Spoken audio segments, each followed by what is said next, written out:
Pablo? I'm Pablo's wife. I'm Erika Castro. Oh, hi, Erika. Pablo is Nina. Hi, Pablo. Hi, how are you? Good. Thank you so much for what you're doing, both of you. We just moved to Evanston 9 years ago. I'm from Colombia. My husband is from Guatemala.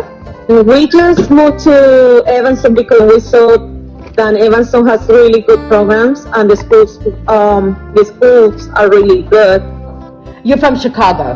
So, and when did you guys come to Chicago? In the 2000. And how did you meet? We met because we were taking ESL classes in Truman College. I had 3 kids. My older one, Chastity, she's 18 and she's in the Army right now. My second one is Pablo, he is 15, and Erika is the little one is 10. All of them born here. She graduated from ETHS. My son is at ETHS, and Erika is on Betsy Ross. I'm at middle school. I just had Chastity since I was so young, Right. and I just stay home with them for a couple years. Then Pablo, my second baby born, and I just started working.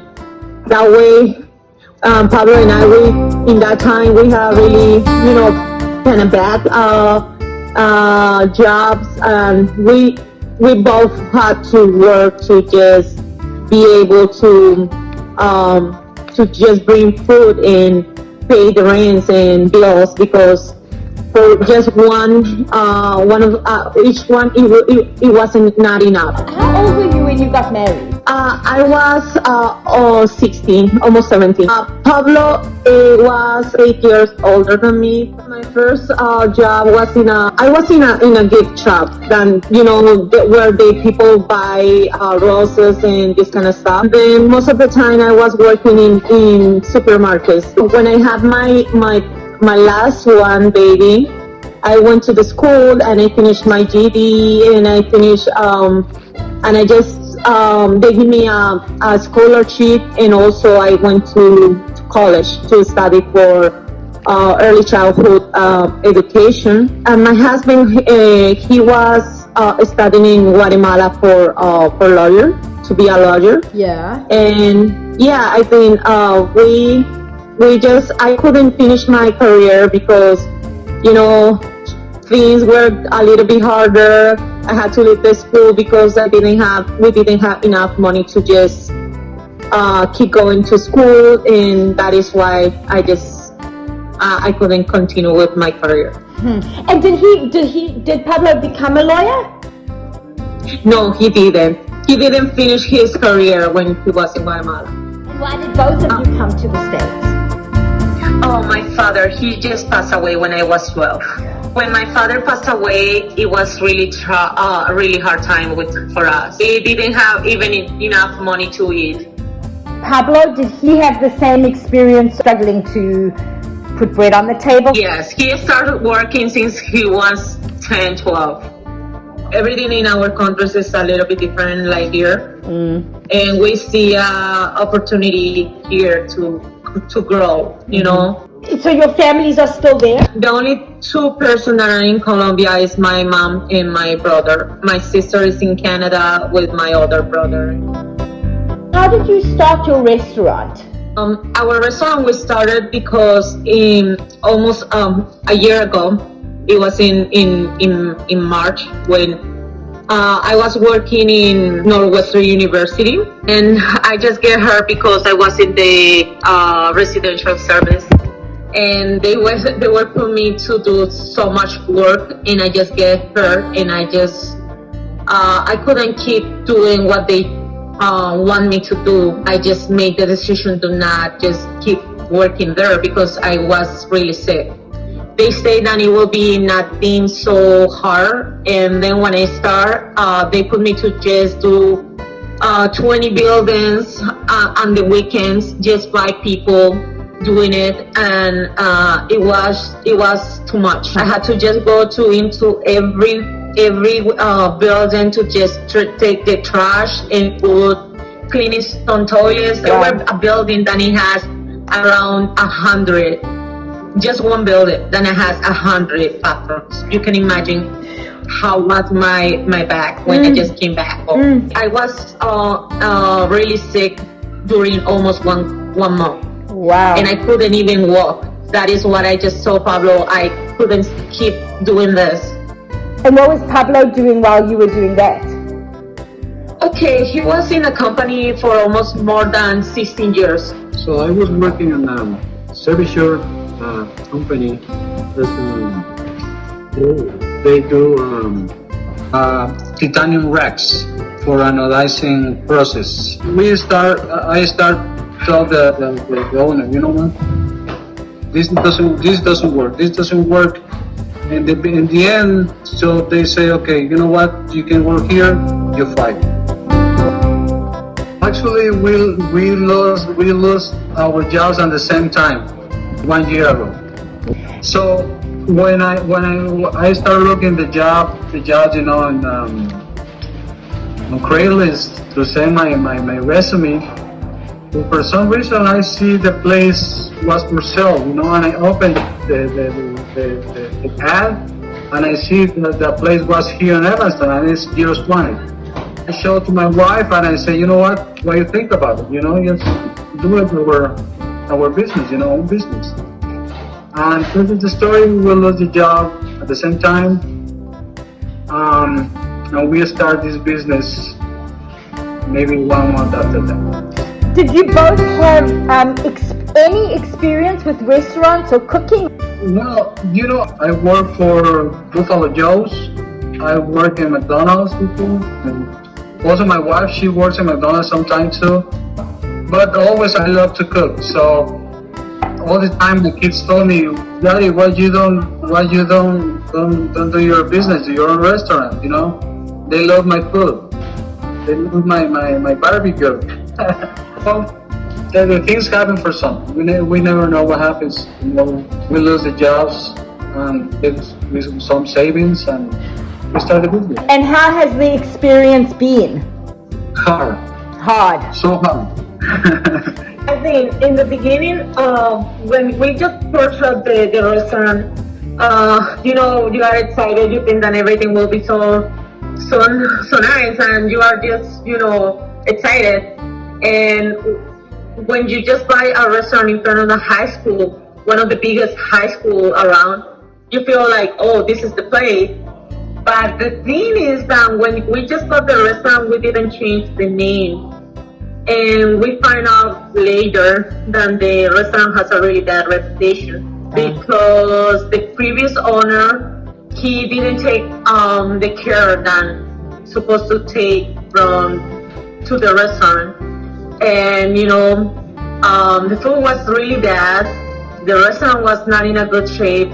It was not clean. It was really bad. And I told Pablo, we don't start from scratch. We start even lower than scratch, because building the trust of the people is really hard. It's like working day by day to change people's mind and let them know that we were new owners, that the food were different, the food, even that we now changed the whole entire menu, we just keep it. We also add Mexican food like tacos, burritos, tortas, and you know, trying to explain people that we were different than the previous owner, and that it was, I think, for us, it was a challenge. It was working day by day.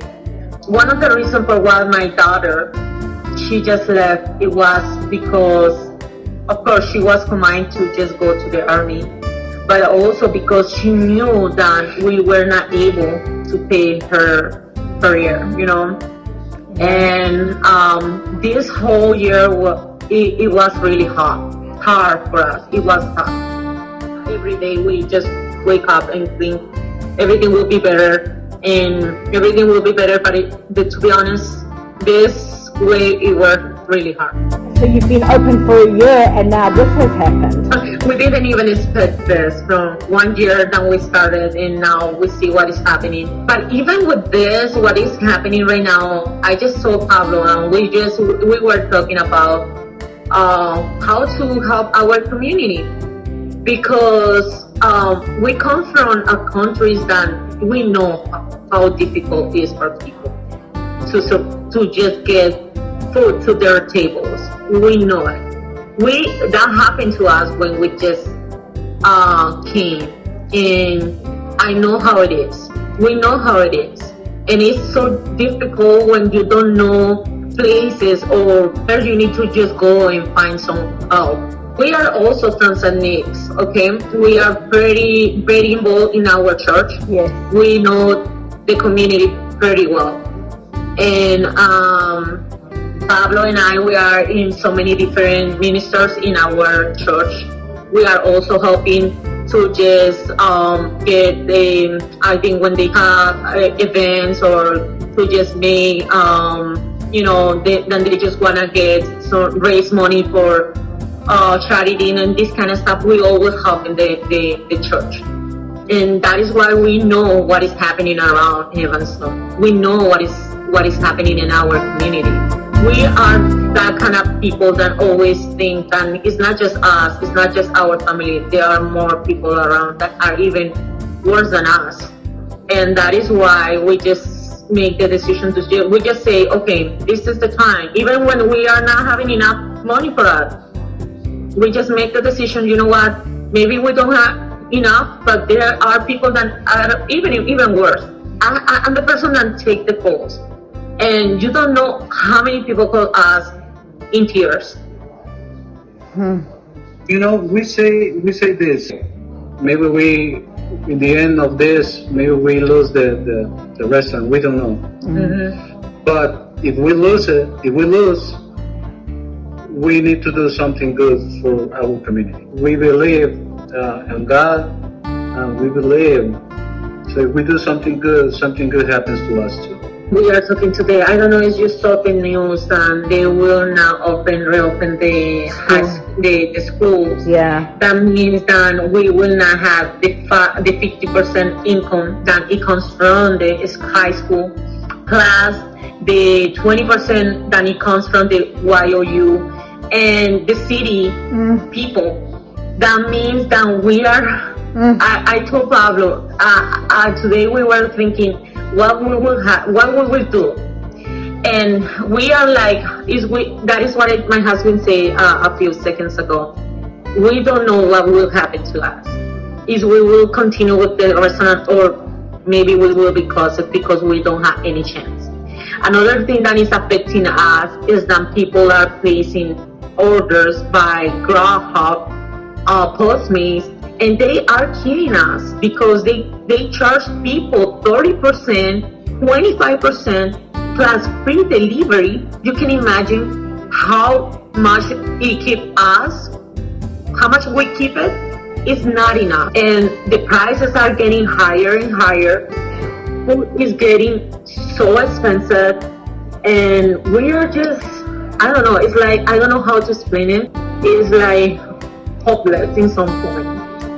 It sounds so difficult, and it's amazing to me that you are doing what you're doing for other people. You go in at 6 o'clock at night and you do all the preparation, and then when is the food actually ready for pickup or delivery for the people that you're feeding? 11 o'clock. I just told the families that it is very important to us also to keep open, because we need to just get some money to pay our rents, because we also pay rents, Yeah. We are just cutting the vegetables and the meat maybe one day before. My kids, they help us. They're helping us a lot. I just organize the bags, like 5 meals in one corner, the 4 meals in another corner, in another table, and I just separate them by names, numbers, and then I just give it. And then I just I know who are coming, who are not coming. When people are not coming, I just call another family. Right now, I have 20 families that are unserved. There are 5 more families that I need to serve, but I told them, if there is people that are not coming to pick it up, I will call you. We have a number. We cannot have more than that number because we don't have the money. Yeah. And people keep calling and calling and calling and calling, and I just say, give me your phone number, give me your information. How many people do you want me? Do you need for how many people do you need the lunch? I just take all their information and I just put it in a notebook. And if people are not coming, I call them. You know what? I have 5 meals. Do you want to come and pick it up?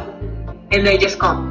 Because they come every single day. And it's because they are hungry. There is a lot of things that are happening outside, and there is a lot of need that people have. And I feel that even when the days are getting more and more than people need, they are not able to go to work, their situation will be even worse and worse and worse. Last week was the Holy Week for us.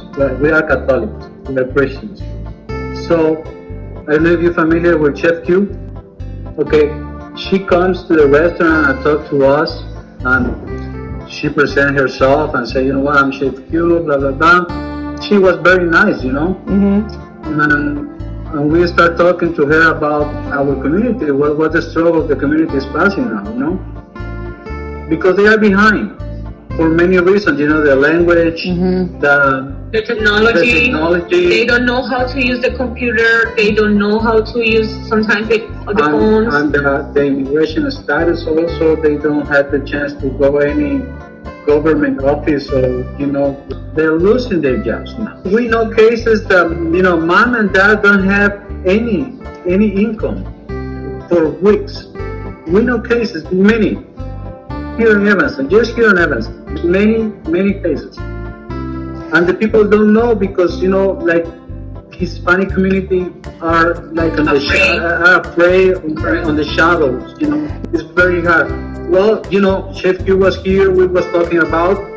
The next day she called us and said, you know what, Pablo, I want to give you $200. And with that, we start serving free meals to the people. Even before that, all this happened, we were just talking with many people trying to just get some help. That is why my daughter, she just enlisted to the army last November. Because I told her, Chastity, believe me, it's so heartbroken when you had to let your daughter go away. It's so difficult. It's really painful. It's the first time that I just I be away from my daughter, and it's because you don't have any other chance. It's really rough, and you guys sound like you've just been working so hard. Believe me, you don't know how many hours we were working during the entire year.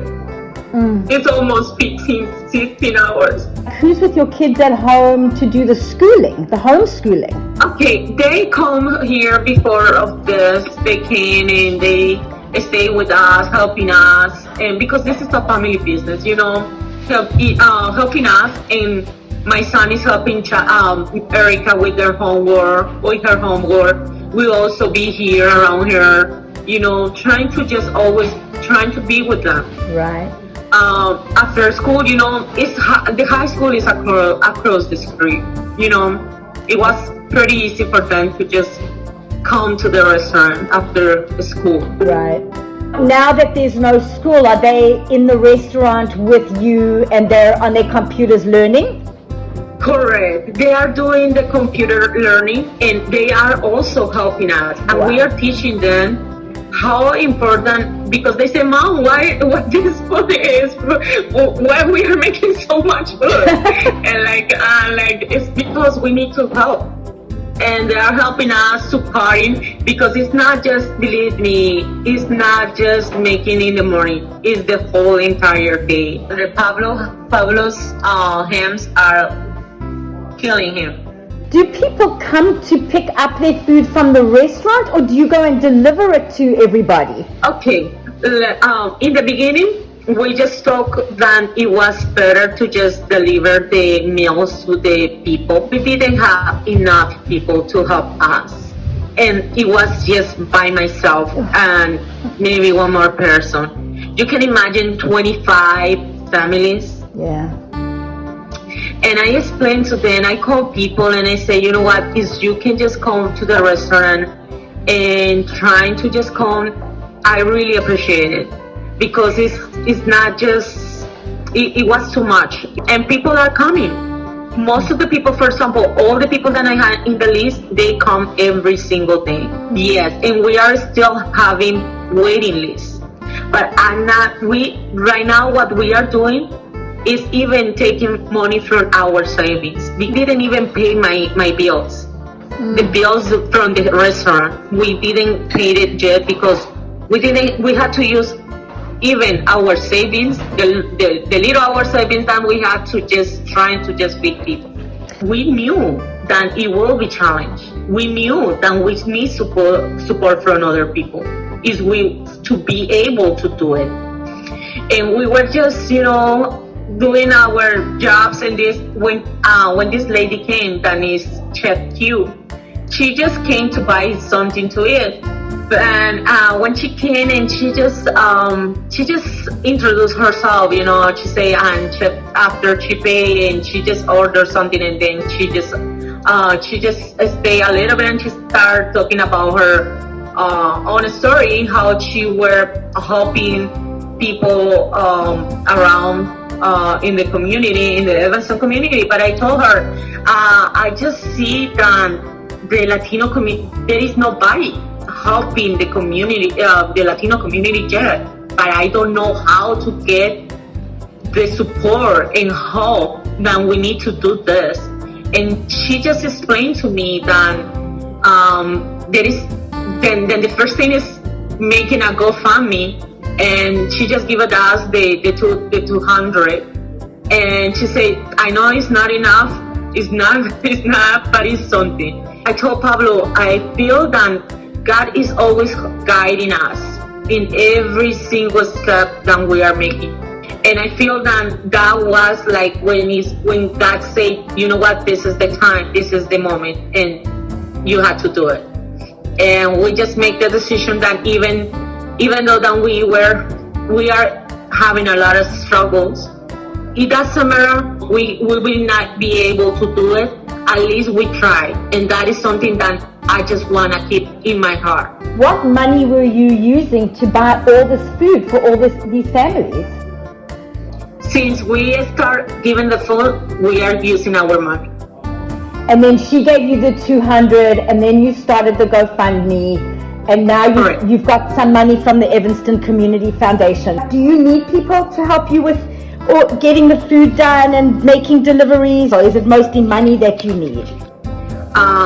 We are trying to do the most that we can do, is because my son he has asthma. I just trying to not get so many people around because I don't want to get sick. You know what I mean? I'm so scared every day. As a mom, that is another thing that is killing myself, because every single day I just think that I had to go and work no matter what. I had to do it. And I have my son at home, and I'm so scared to get him sick. I don't want to put him in risk. You know what I mean? We're trying to not get so many people. And first my son, and then the second is the customers. We need to be healthy. We need to be good to keep doing it. Keep serving people and keep our families safe. That is something that I just pray every single day, and I just pray to God. God, I put myself, my life, my family life in your hands. Please, we need to just be hopeful that everything will be better, and trying to do our best. When you are in a dark spot and you see that everything is so dark, and I don't know, I know that there always is a light on the end. and that light is God. I know so many of the families that we are feeding. We are 6 members in our family. You are helping us. My husband lost his job. I lost my job, and they send me the picture. It's not the only message that I just get. I get so many different messages, but this one, it was really powerful because they sent me the picture, and it was really, I was crying. But there needs to be light around this pandemic, because I feel that people are getting closer. And before everything was so bad, I remember that one day we went to Denny's and we were sitting, and there were people trying on the other table. There were people, white people, and they were talking about, they were Trump supporters, and they were just talking really bad things about the Latino community. And I don't know if they did it because there were a lot of Latino around and our table were close to them. We felt in that moment that we were discriminated. Every day is also another struggle that as a Latino we have. We are dealing with this kind of situation, and what I see right now is that even with this thing, that there are people that think in a different way. There are people that are getting closer and closer. There is love and community. And it sounds like the way you live your life, you always look for the best in people. I feel that people need to just maybe connect. Everybody has so many challenges. All this hate and all these things, it doesn't make any sense. Do you ever think that it would have been better for you in Guatemala and in Colombia, or despite all these difficulties, is it still better to be here? No, you know what? When I came, I was almost 15. I love my country. I'm so proud to be a Colombian. But I just want to be honest to you. Things there are really, really difficult. People are hungry. People are not having any other choice. And since I came here, I feel that this country is my country. And I just told my kids, since they just had since they just had any concept, that I say, you know what? You are American. You are from here. It doesn't matter what color you are. It doesn't matter what your parents are from. You are American. You have the same rights that every American has. And you need to love your country, no matter what. I feel the challenge, life is a challenge. And it's beautiful because it is like that. Because what happens is you don't have any challenge in your life. You will not learn. If I will not have any challenge in my childhood, maybe I will just see everything like, oh, I don't care. Yeah. Oh, maybe I don't, because I didn't see it. I didn't touch it.